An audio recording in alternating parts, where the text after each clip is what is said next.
you know, Sherry, Sarita the Diva. I am hitting the streets and I'm doing some interviews, and so I'm calling this segment Dishing with the Diva. Ooh. And I know you guys saw last week on Anthony and Damon's video on part 1. Yes. So we actually brought them back for a part 2 of the interview. We did. And so we touched more on communication. And also I wanted to know more, since we're both heterosexual, cisgender females, we wanted to know more about the homosexual community. And so we touched on homosexuality and mental health and any type of concerns that the community has and how we as clinicians can address those concerns. So check this out. Hey mental health world, this is your girl Sarita the Diva, and I am going to interview 2 lay people. Starting over here, your name, sir? Antonio Sanchez Green. And you said? Damon Sanchez Green. So I just have a few questions for you guys. It's gonna be really easy and breezy, like. So how do you know when you should see a therapist, or when you're like, okay, I'm at that point in my life where, you know, maybe therapy would be beneficial to me? What do you think that point is for you guys? I think that, like, you know, there are always going to be things that creep up from childhood. You know, there's always going to be something that, like, rises to the surface. And there's a big period of time where it doesn't bother you because you're kind of out having fun, not dealing with life. But when things get serious and you get into a serious relationship that you actually want to work, that's when things kind of rise to the surface. So, like, you start to notice something that, like, maybe a behavior that could be altered or fixed or improved, and I think that's kind of the moment that it's time to kind of seek therapy, kind of work it out, just to improve your relationships. Yeah, and I think to funnel off of that, I think that your past defines you to a degree. It doesn't mean that that's how you're moving forward with your life, but I think that it does define you, and I think that it causes moments of communication barriers. I think it causes moments of self-doubt, stuff like that. So Protection. Yeah, and so I think that pretty much anyone can benefit from therapy, and I don't think that there's a course in someone's life where they hit rock bottom and they're like, I have to have therapy. I think that most people who benefit very well from it actually are people who pretty much early on are just like, you know what, it'd be good to just speak to someone. Just get it off your chest. And just kind of get it through, and just at like levels of like communications. And so like we always joke about it. Like we always say that we're gonna, and we fail. We do. I mean, we do not see a therapist, but it takes being proactive. Right. Like you have to be proactive about it and start doing your research and figure out what's gonna work. And it is on the to-do list. And it's for this year. Totally. And it's, I think this is step 1. This is step 1. Drinks and drinks. Love that. Love that this is y'all step 1. And I think it's positivity. Like I think that like our reason for wanting to eventually explore that area is like our communication. We express ourselves very, very differently. Yeah. I'm somebody who I'm dry, cut, direct. I'm emotional and sensitive, so you know, we want to make sure that on levels that we're also understanding each other, and so I think that it's safe to say that we at least agree on that portion. We agree on the portion that, you know, we're always going to need help in a communication level, and not because we can't communicate, but we need to understand how to get those messages across. Yeah, so it doesn't turn into something negative. Love that. I think that's good for just a healthy marriage, just creating that foundation of learning how to communicate with each other and then just building on that. So you guys have tools in your toolbox. Yes. I like to kind of say to my clients, you really just building those tools in your toolbox. That being said, if you were to see somebody individually for therapy, what in a therapist would you be looking for? For your case, being a minority, would you look for somebody that's a minority? Or to the both of you, since you're both homosexual, would that be something that's important to you in terms of finding a therapist that is either LGBTQIA affirming, or that they would have to be themselves? I think that is a big portion. I'm not going to go to somebody who is going to give me, like, I feel that is, like, completely conservative to the point where it's uncomfortable for me, or I'm going to get, like, wrong direction. Sure. And I will say, like, I have people that I work with that are LGBT, people that are transitioning, and they do seek out, like, therapists that are in the LGBT community. So I think that probably would be a factor. Okay. And I would think that if I were to seek someone out, LGBTQ community based or not, I think I would be someone who has at least immersed in that community. So it doesn't necessarily need to be somebody who identifies within any of those brackets, but maybe it's someone who is and has been affiliated with that community for a very long time. At least accepting of the community. Totally. And so, so they may not understand every single pro and con to the community, but they've definitely been around to understand what that portion of that life cycle kind of is. And I would say the same, I think, about social standing. I think that it doesn't necessarily need to be another Hispanic person, but it does, right, but I think it does need to be someone who has a social standing that has had similar maybe experiences, or something where they can really come to a point of relating. You want to totally relate to, because if you're seeing a doctor who has never been immersed in any of these situations, they're going to give you sound advice, but the advice is coming from a very generalized area. And they may not be as sensitive to certain subjects. Right. That's a good point. Could be to you, So I got a quick question for you. How important is it, or that you think, how important is it for the gay community to seek therapy?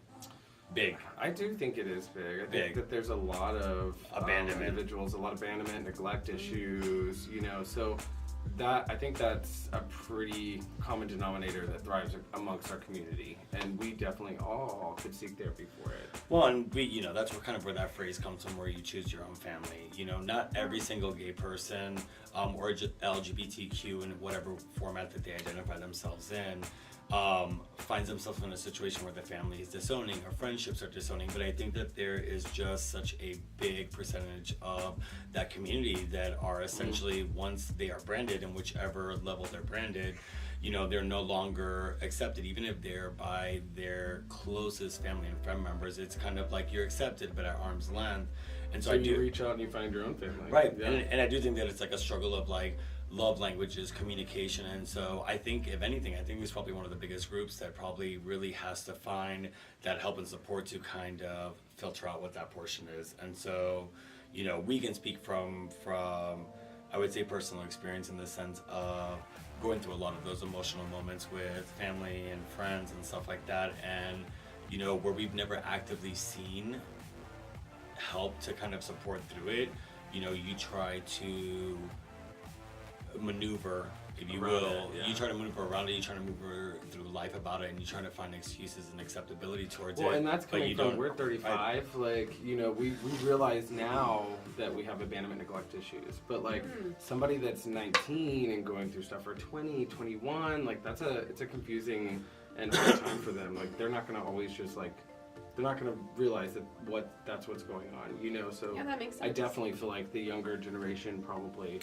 would benefit. Yeah. And that being said, so we talked about the benefits of therapy. How do clinicians sort of reach out? What is community outreach? What is sort of going to engage people that are otherwise difficult to engage, or there's barriers to them seeking therapy? Maybe that's self-awareness, maybe that's just a lack of education, maybe that looks like stigma. How do clinicians sort of break those barriers? That's a good question.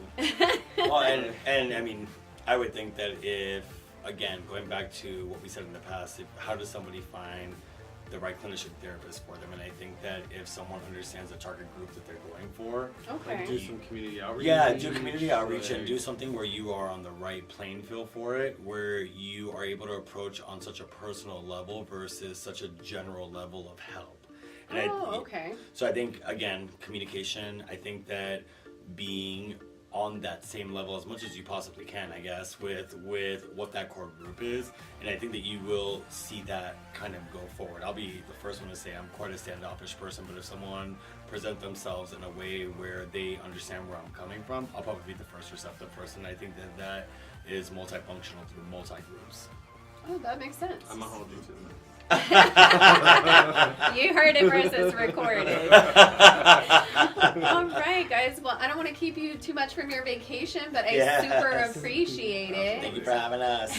All right. So you guys stay tuned and keep watching more Shrinks with Drinks. Cheers. Cheers. Cheers. Welcome back. So that was part 2 of Antonio and his spouse's interview. So speaking of that, we also went to the LGBTQ Center and we spoke to AJ Huth, and she did a great interview, and she did actually see the interview with Antonio and his spouse. That'll be coming up next. No, I think that they were right on with some stuff. Some stuff that came up for me is like I just said about people have been putting on their Psychology Today profiles that they're LGBTQ friendly, but that doesn't necessarily mean that they know anything about the community or that they're involved with the community. And so I would say that to people that are in the community, take that moniker with a grain of salt. Of course, it's better than not having it on there, but that doesn't mean that you're going to get somebody that's completely competent. Correct. And also a couple of things that came up for me are like when they were talking about relationships stuff and, you know, going to therapy for that. There's a lot of domestic violence in our community that we never talk about. Wow. And it's a big problem. Like, there's many layers to that, but it can be a problem because people won't seek help, or maybe they don't know what's happening.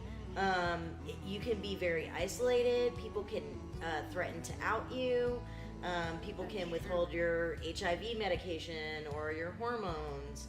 And then, you know, when law enforcement comes out, if you're not out, you might say this is your roommate, and then it doesn't count as a domestic violence situation. Like, we had some senior women that were here, and this woman had been abused by her partner for like 20 years, and finally felt strong enough by coming here to finally make that call to the police. And they were like, "You two old ladies are adorable.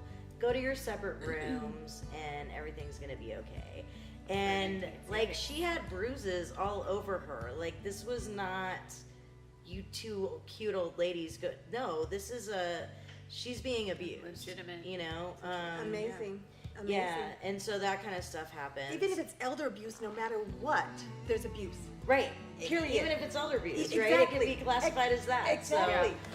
So that's part of what we do here too. Is we work with law enforcement. We have the Adopt a Cop program, which is where Metro comes in, and we're like, "Hey, have you heard about the Stonewall riots?" And they're like, "What?" And I'm like, "Yeah, I just want to tell you about that so you understand that we don't really like law enforcement." We have a tendency to have bad run-ins with law enforcement. So, so that, and then also the thing, talking about family isolation and stuff like that, I've done it to myself where even though I know that my family's accepting and I can go home, I still feel this, like, I'm different, you know, I don't belong here, or they don't love me as much, or maybe I should just stay away. And it doesn't help that I moved from Florida to Las Vegas, and I've been here for 10 years, which has been really hard because, like, my grandmother died, and I was there a lot. Like, I kept traveling home, but it was just like, you never know how much time you have. And I always thought, well, there's plenty of time. And then here I am, and 10 years has gone by, you know, and I've brought this up to my mom, like, I don't want you to be disappointed in me, you know, I don't want you to be embarrassed by me. Sure. And she's like, "There's nothing you could do to make me feel that way about you." Good. You know?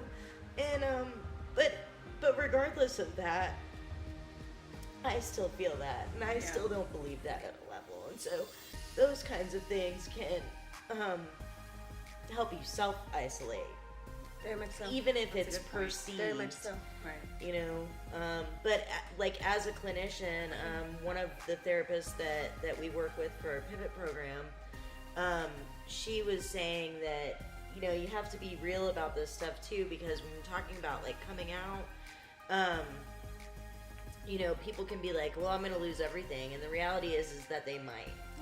You know, and so this therapist was like, "Oh, it's gonna be great. Everybody's okay now," and blah blah blah. Everyone's She's gonna a love very you. charismatic, positive person, right? And she was wrong. And there's reality. There's big reality. The worst case scenario perception became reality, and she had encouraged them to do that, telling them that everything was going to be all right. So that's why there's, like, this stuff that's nuanced, and why I think they were saying, you know, that it's, you know, good to find somebody who's either in the community or is in the community a lot. Yeah. Exactly, involved. You know, volunteering at organizations like the Center or other organizations that are LGBT, or, you know, have really close friends to the point where you're, like, if you're hanging out, that you're having conversations about this stuff. And that comes up in friendships, personal situations, like something that I just shared was very personal. Right. That's going to come up when you're close friends with somebody. Absolutely. You know, and so then you'd have, you know, some kind of vicarious emotional response to the person that you're sitting with, you know? I love that. So. Thank you so much for sharing your story. No problem. Sorry, I didn't know. No, we love It was good. It was good. Yeah. It was good. The emotion of it. But yeah, Yeah. I think they're right on. All right. Well, stay tuned for more Shrieks with Dreeks. Thank you. We do have her interview that'll be separate from this, but it will be shown in the near future regarding her responses, how she felt about it. And it was quite exciting, though, listening to her talk and see the perspective of what was said and how she also interpreted some of that stuff. Yeah, I think we learned a lot. We learned a lot. Especially asking the questions that we did. So stay tuned. Look out for that interview. It's coming soon.